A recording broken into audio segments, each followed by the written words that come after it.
Fala pessoal, eu sou Eduardo e sejam bem-vindos à nossa primeira aula de introdução a CFD utilizando a ferramenta OpenFOAM. Nesse primeiro módulo, ele vai ser dividido em duas partes, sendo essa primeira parte uma introdução ao que é CFD. Definindo para você o que é CFD, a gente também vai mostrar para você quais são as aplicações dessa ferramenta utilizada atualmente e quais são as etapas contidas em todo esse processo de simulação. O resultado esperado é que você aprenda todos os conceitos e significados de cada uma dessas etapas para que isso te auxilie na hora de você montar um caso de CFD e ajude você a elaborar uma solução para esse problema. Agora vamos dar uma breve definição sobre o que é CFD. Segundo uma referência na literatura de fluidodinâmica computacional, Malala Sequeira diz que CFD seria a análise de sistemas que envolvem, por exemplo, escoamento de fluidos, transporte de calor, fenômenos associados, tais como reações químicas, por exemplo, por meio de simulação computacional. Então veja bem, quando você está se referindo à fluidodinâmica computacional, não envolve somente, por exemplo, a área de mecânica dos fluidos, mas algo mais geral que isso. Seria o transporte de propriedades. Então você pode generalizar isso como uma mecânica do contínuo computacional, que pode agregar, por exemplo, a análise de tensões, eletromagnetismo, o sistema de larga escala, como dinâmica galáctica.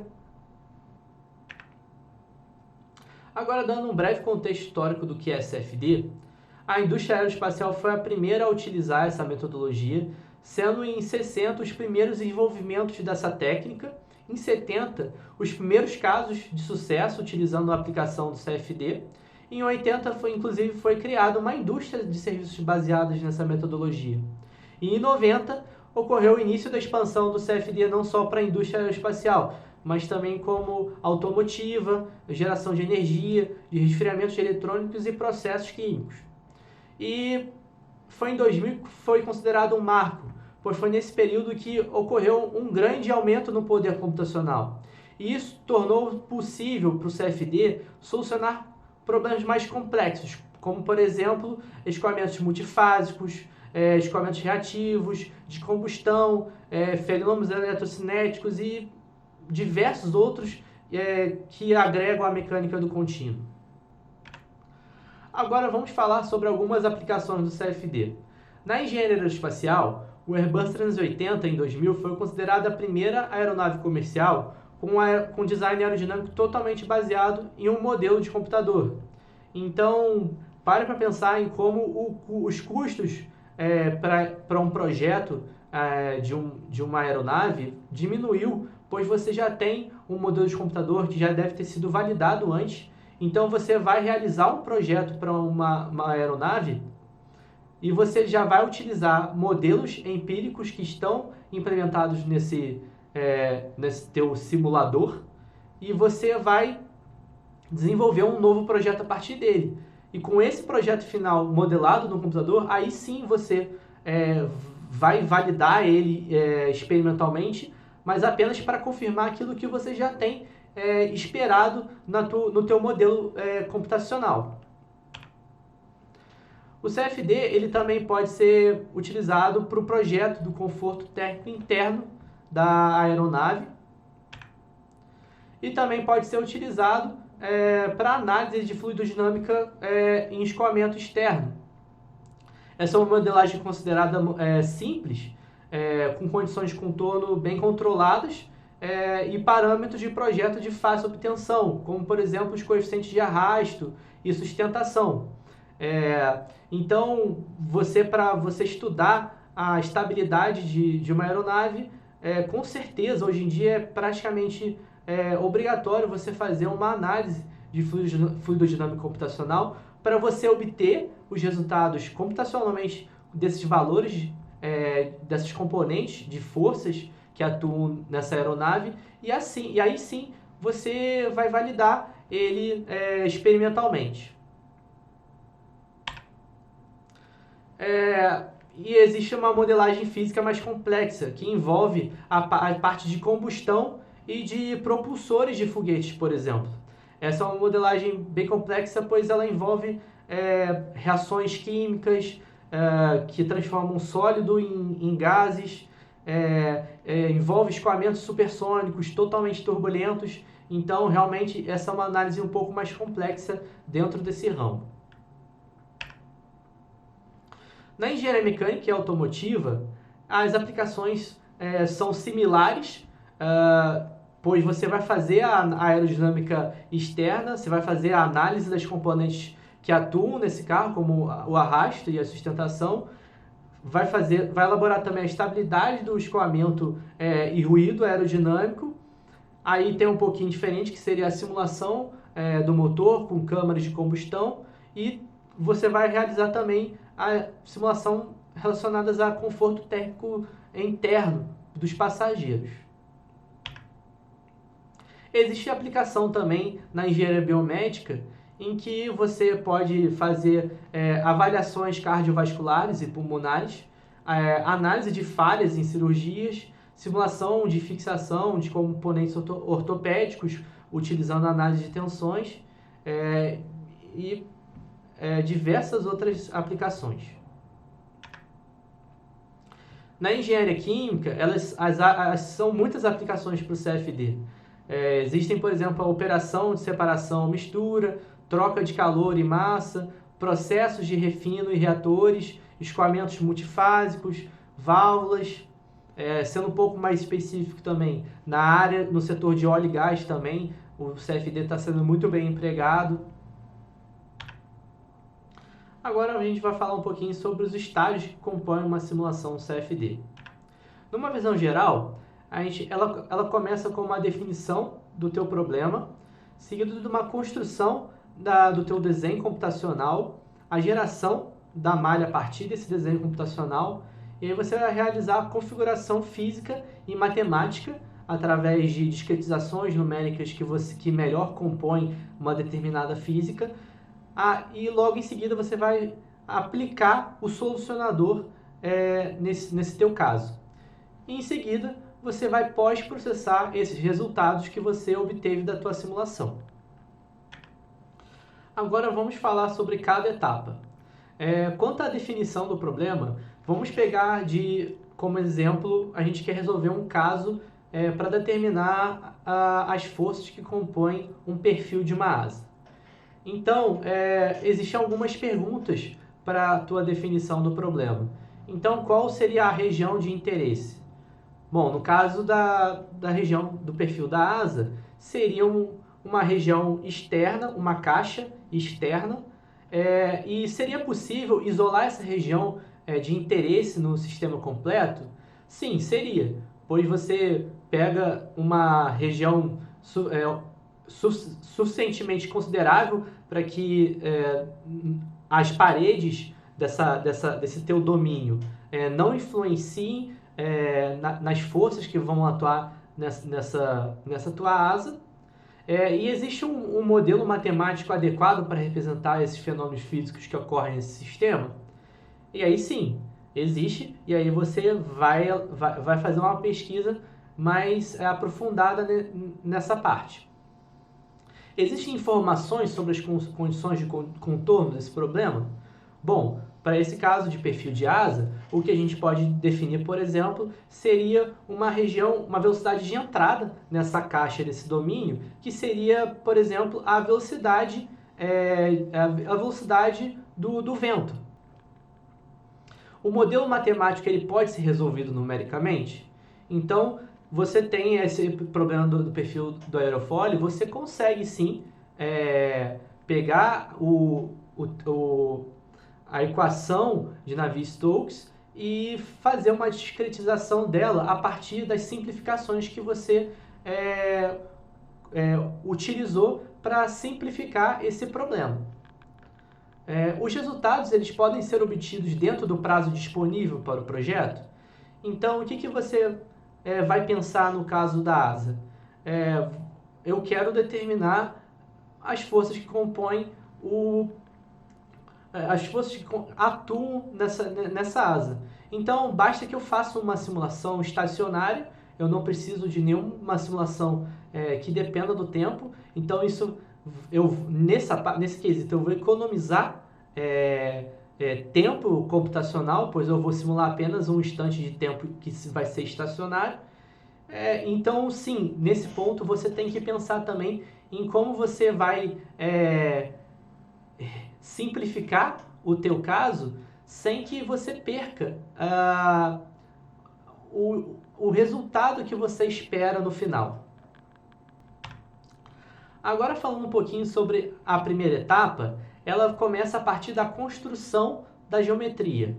E essa construção da geometria, ela é uma representação do teu sistema real, a partir de um desenho computacional elaborado por alguma ferramenta de CAD, que quer dizer Computer Aided Design. E essas ferramentas, por exemplo, são as ferramentas comerciais, são o SolidWorks, o CATIA, o AutoCAD, também tem o ANSYS Design Modeler, o SpaceClan, que também é da ANSYS, e também tem as ferramentas open source também, que são o FreeCAD, por exemplo, o Salome, o OpenSCAD e diversos outros. Você vai utilizar o que você mais se ambientou, não tem nenhum problema entre eles. Você, por exemplo, só vai salvar com um formato de geometria que facilite na hora de você importar para a sua geração de malha.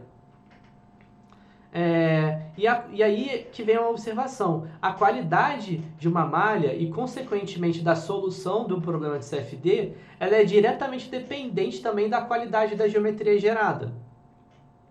E é extremamente importante você corrigir e simplificar ao máximo a geometria antes de iniciar as demais etapas. E o que seria? Por exemplo, você tem um desenho que ele é muito complexo, ele é cheio de parafusos, cheio de regiões que, numa simulação em grande escala, ela não interferia, essas regiões pequenas não iriam interferir de forma considerável no teu resultado. Mas isso, de certa forma, acaba aumentando o custo computacional. Então, o ideal seria que você simplificasse essas regiões, por exemplo, removesse essas regiões com parafusos, com chanfros, com quinas que podem aumentar esse custo computacional. E alguns procedimentos básicos para você resolver esse problema seria fechar buracos na geometria, separar superfícies com elevada curvatura, conectar linhas e faces desconectadas, suavizar sempre que possível as bordas da geometria, remover detalhes desnecessários da geometria, isto é, linhas, pontos e faces, e aplicar operações booleanas entre os corpos. Decompor a geometria para a geração de várias seções de malha. E aí que vem a segunda etapa, a geração de malhas. A malha computacional, ela é a discretização do teu modelo computacional. Uma simulação numérica, ela não trabalha sobre o espaço físico, mas sobre uma malha computacional, isto é, pontos discretos no espaço. Independente da metodologia de discretização a ser adotada, a acurácia do CFD ela é controlada pelo número de elementos na malha. As regiões mais refinadas elas correspondem a uma maior acurácia. Malhas eficientes elas devem ser adequadamente refinadas em zonas de interesse, refino não uniforme. E qual seria a motivação desse refino não uniforme? Por exemplo, você tem uma dada região tubular em que no meio você tem uma válvula.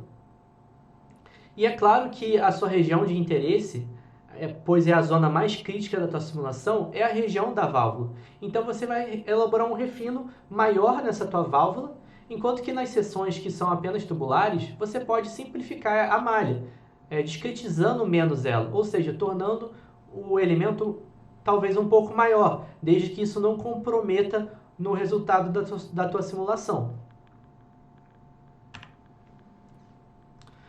Quanto à estrutura e organização de malhas, para alguns problemas, por exemplo, a propagação acústica, é necessária elevada ordem de discretização dos operadores matemáticos espaciais. E neste caso, as malhas as ditas estruturadas, a gente vai explicar sobre o que é isso, elas precisam ser construídas. Para geometrias complexas, a construção dessas malhas elas podem ser inviável ou muito difícil, e a gente vai ver por que disso. Para fins práticos, o método numérico ele deve ser flexível quanto ao tipo de malha. Então, para cada caso, você tem que estudar a situação, se você vai utilizar uma malha estruturada ou não estruturada, vai depender da complexidade da geometria, da complexidade da tua simulação e de diversos outros fatores. E, muito importante, não se deve perder de vista, entretanto, que a qualidade da malha deve ser sempre a melhor possível. Há estudos de que a tua qualidade da malha, ela compõe 70% na eficácia do teu resultado final. Agora, muito importante, o método dos volumes finitos, ou simplesmente MVF, ele é considerado o principal método para a resolução das EDPs utilizadas no CFD. E nele não impõe o tipo de elemento ou estrutura de malha para sua aplicação. Ele, inclusive, por exemplo, tem suporte para malhas poliédricas. Outros tipos de estrutura de malha são as malhas estruturadas, as body fitted, as multiblocos e as malhas não estruturadas, que são compostas por malhas tetraédricas e uma mistura de tetraédrica com hexaédrica. E agora a gente vai falar sobre algumas desses tipos de malha. A malha estruturada ela é definida por um conjunto de definições, sendo que as duas principais é que qualquer elemento interno possui o mesmo número de vizinhos. E em segundo, que apresenta uma regra clara de ordenação e indexação dos elementos. Como a gente pode ver nessa figura, a gente consegue ver que existe uma regularidade. Ou seja, a gente consegue ver também que a geometria ela é quadrilátera para todos os elementos. E assim por diante. Na maioria das situações, a gente consegue, pelos olhos, verificar que é considerada uma malha estruturada. Quanto às suas vantagens, ela é considerada uma matriz resultante de discretizações por volumes finitos que apresentam uma largura de banda fixa. Isso por conta do número de vizinhos ser igual para todas as faces, as conectividades entre um elemento e outro. A indexação e a organização das variáveis facilita o aumento da ordem da discretização. E, geralmente, quando bem construídas, elas apresentam excelentes métricas de qualidade. A gente, ao longo das próximas aulas, vai ver um pouquinho sobre a qualidade de uma malha e quais são essas métricas para você avaliar se a malha vai determinar uma boa simulação para você. Quanto às desvantagens, ela é de baixa adaptabilidade à topologia geométrica. Em outras palavras, é difícil, mas não impossível, construir boas malhas estruturadas em geometrias muito complexas. O que seria isso? Por exemplo, você tem uma geometria de uma aeronave. Para você elaborar uma malha estruturada de uma aeronave, seria muito difícil, porque ela tem diversas áreas curvas, tem diversas regiões muito complexas, de difícil geração para a malha. Isso acaba dificultando na sua geração de malha. Então, a malha estruturada pode não ser a melhor opção para esse caso de geometrias complexas. Agora, se você pensar numa região, por exemplo, tubular, que é uma região, você vê que é uma região regular, que ela não possui muitas dificuldades geométricas ali. Então ali você consegue gerar uma malha estruturada. Isso com certeza vai aumentar a consistência da tua simulação. Com relação às malhas não estruturadas. Diferente das malhas estruturadas, elas não possuem um número igual de vizinhos para todos os elementos. É muito difícil estabelecer uma regra de ordenação dos elementos. E esses elementos eles se relacionam através de listas de conectividade. Por exemplo, ao olhar essa figura, que é composta por diversos triângulos, sobre o olhar bidimensional, a gente pode olhar que o elemento 11 ela está conectada com o elemento 6, o 10 e o 12. E aí, por isso, ele possui uma largura de banda igual a 6. Enquanto que o elemento 10, ele está conectado com o elemento 3, o 9 e o 11. E com isso, a largura de banda vai ser igual a 8. E por conta de cada elemento ter uma largura de banda diferente, isso pode afetar o custo computacional para a resolução do teu problema. Inclusive, isso é uma desvantagem. Se a gente olhar as desvantagens desse tipo de malha, é que as matrizes resultantes da discretização não apresentam largura de banda fixa. E a ordem da discretização ela está atrelada à conectividade entre os elementos. Então, vai ser difícil você definir a ordem de discretização se nessa região do teu problema não tiver uma largura de banda bem definida para todos os elementos. E geralmente, quando comparada às malhas estruturadas, elas se apresentam piores métricas de qualidade. Mas veja bem, não é sempre. As vantagens é que ela possui maior versatilidade para a construção de malhas em geometrias complexas. Então, no caso que eu falei anteriormente, de uma aeronave que possui diversos desenhos mais complexos, por exemplo, que uma região tubular, com certeza uma malha não estruturada facilitaria a geração de uma malha de uma aeronave. E com isso você consegue realizar, por exemplo, uma automatização do processo de geração de malhas, e que geralmente é mais fácil. Ainda mais sobre a malha do tipo não estruturada, ela é uma nova abordagem que ela permite maior liberdade, justamente para você gerar malhas complexas. E por isso elas podem ser usadas hexaedros degenerados, prismas, pirâmides, tetraedros, etc. Ela facilita o processo de geração de malhas. Do ponto de vista prático, ele é considerado um grande passo, porque geometrias de interesse industrial, como por exemplo a gente pode ver essa geometria na figura, que é bem complexa, ela pode ser adequadamente discretizada. Neste ponto, simulações numéricas em nível industrial avançam significativamente, mas a construção de malhas de alta qualidade para geometrias complexas ainda é um desafio.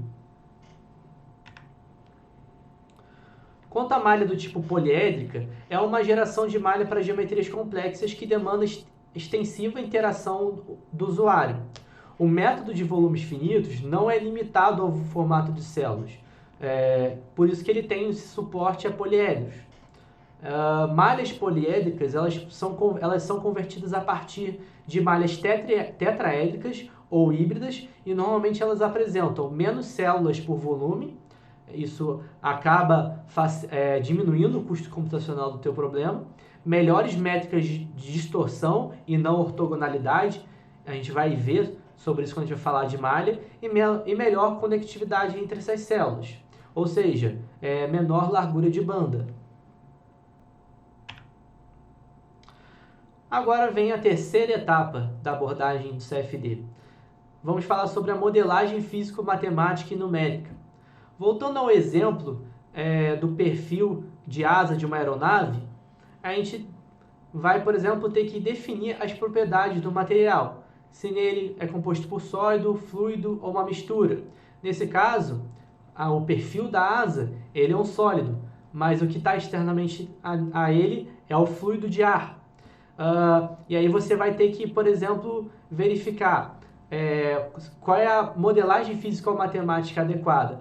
Por exemplo, você vai querer fazer uma análise de fluido-estrutura, ou simplesmente você vai querer avaliar a força que vai compor essa tua asa, independente se ela vai ter deformações ao longo do tempo.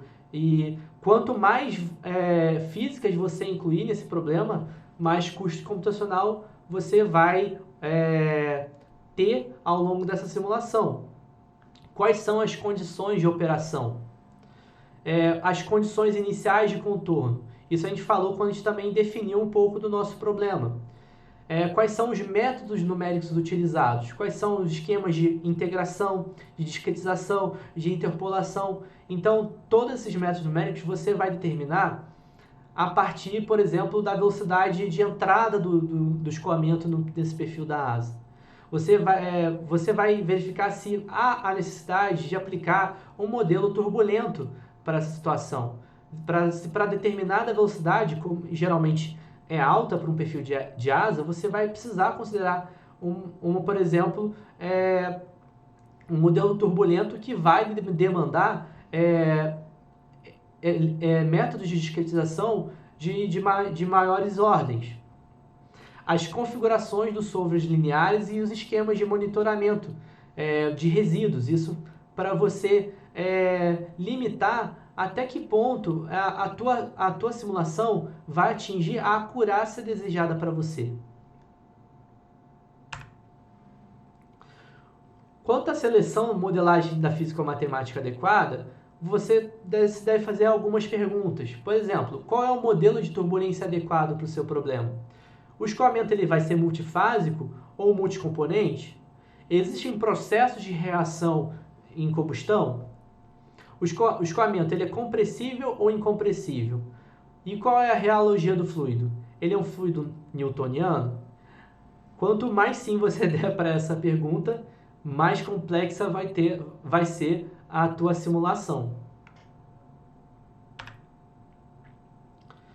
Quanto às condições iniciais de contorno, existem alguns tipos de condições de contorno implementados no OpenFOAM, e a maioria delas ela deriva do tipo derivado das condições de contorno fundamentais do tipo primitivo, descritas a seguir, que são as condições do tipo 1, tipo 2, como a gente vai ver, a condição de Dirichlet, ou de valor fixo, que é a condição de contorno específica, em que uma determinada propriedade ela vai ser fixa durante todo o instante de tempo.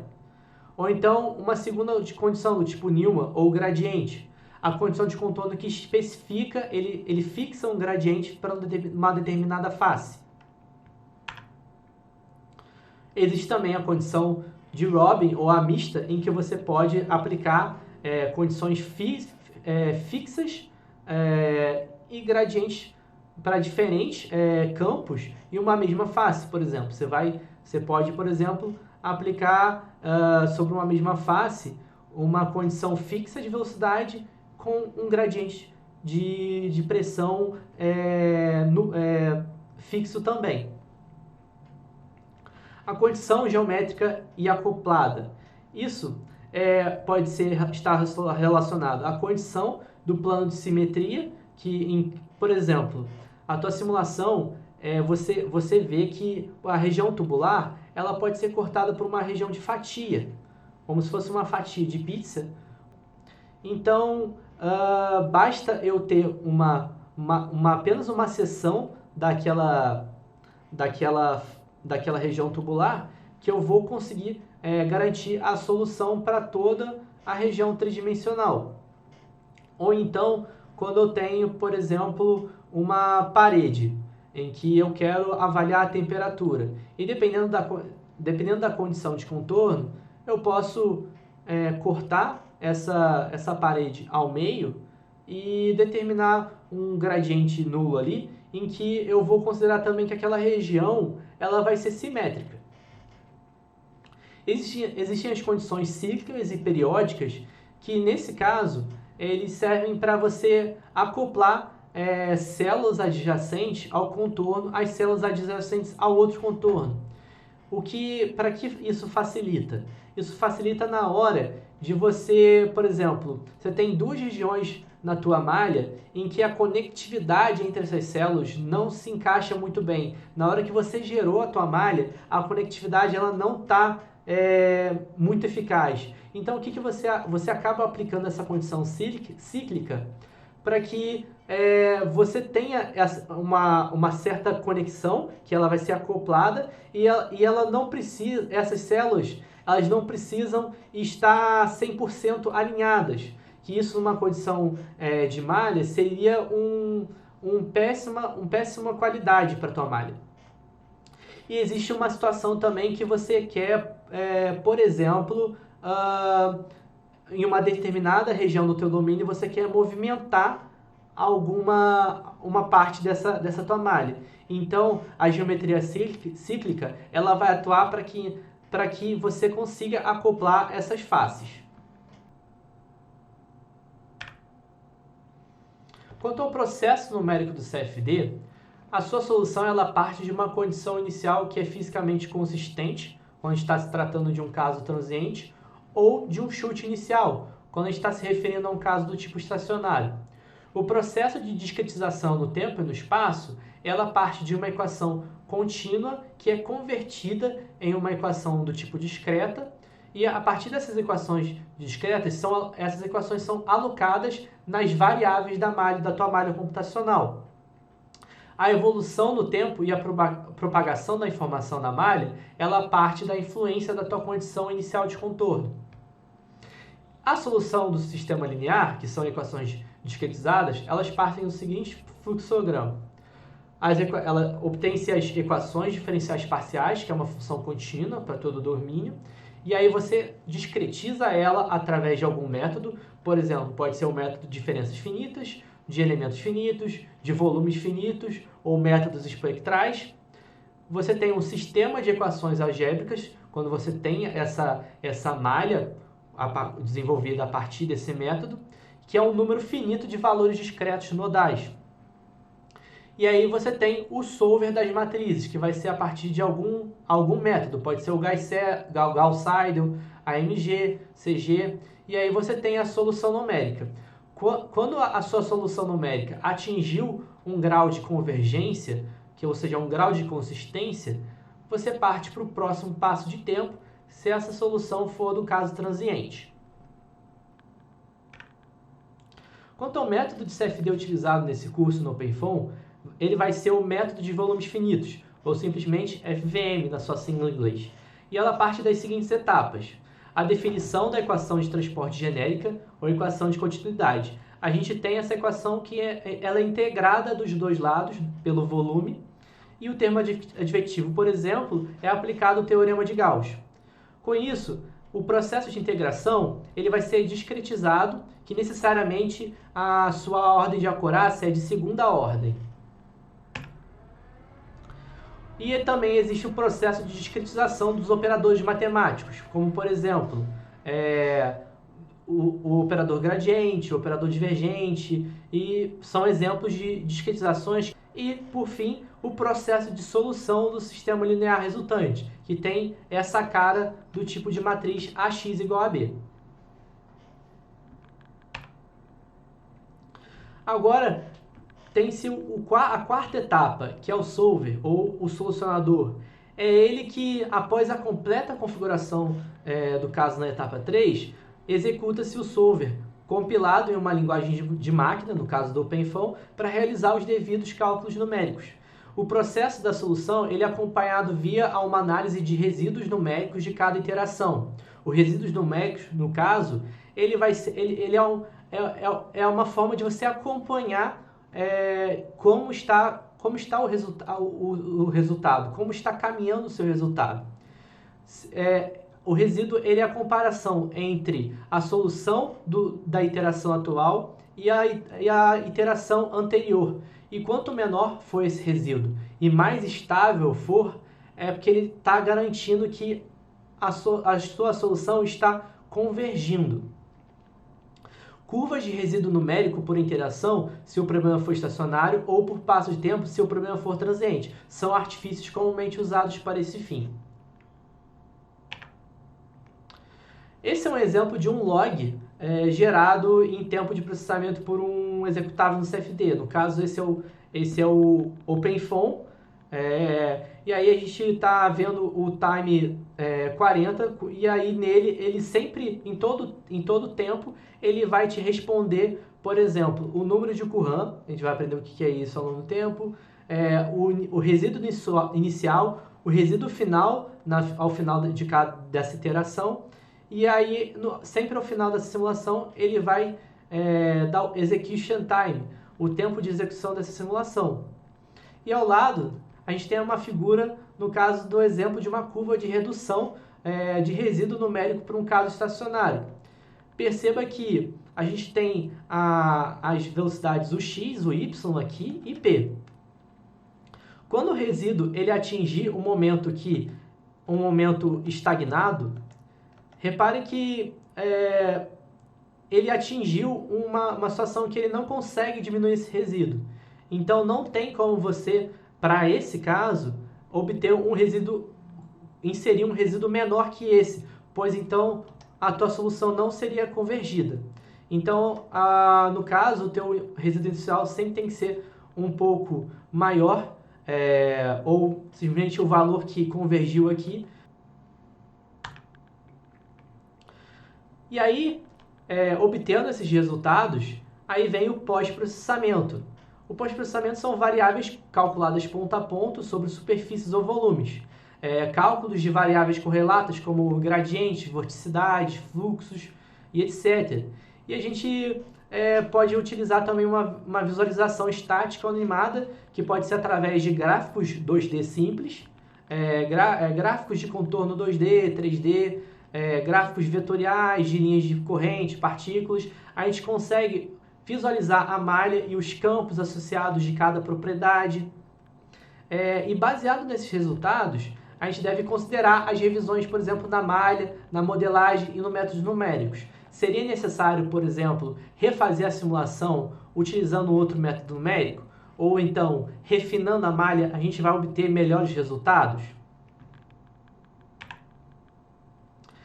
A ferramenta que a gente vai utilizar ao longo do curso, que vai auxiliar o OpenFOAM, é o ParaView. Ele é utilizado em geral para uma visualização 3D dos campos calculados e a extração de dados para a confecção de gráficos. E aí, nessa referência, a gente tem bons materiais para treinamento desse software. E se você tiver, encorajo você a abrir esse tutorial, porque ele, como é uma ferramenta open source, os seus materiais de treinamento também são completamente abertos e de fácil acesso. O Gnuplot também pode ser utilizado, é um utilitário de linha de comando no terminal Linux, para você, que vai te auxiliar a plotar os gráficos. Ou então, dependendo, se você quiser algo mais rebuscado, mais bonito, você pode usar também o Python, o Scilab do Python. Existem diversas ferramentas para você fazer esse plot, extraindo dados dos resultados do OpenFOAM. Então, aqui, por último, a gente tem as opções de open source para cada etapa.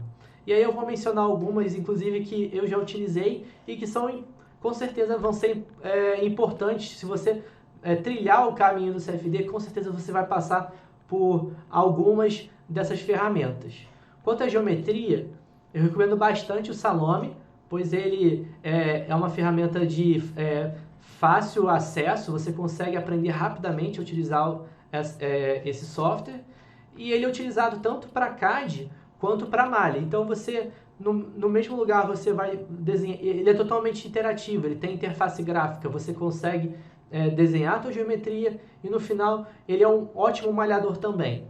O Blender também, ele consegue fazer renderizações bonitas. O FreeCAD é bastante usado também. O SketchUp, tem também os OpenSCAD. E para geradores de malhas, a gente tem alguns malhadores nativos do OpenFOAM. Esses são o BlockMesh, que é muito utilizado para geração de malhas hexaédricas, ou seja, malhas estruturadas. Tem o SnapHexMesh, que é para a importação de CADs complexos. E aí você consegue dar alguns parâmetros de qualidade de malha para você gerar uma malha não estruturada. Existe o Salome, como eu tinha mencionado para a geometria, que é muito bom. O Gmesh também, eu já cheguei a utilizar e é uma ferramenta muito boa, mas ele é bem mais focado na área de elementos finitos.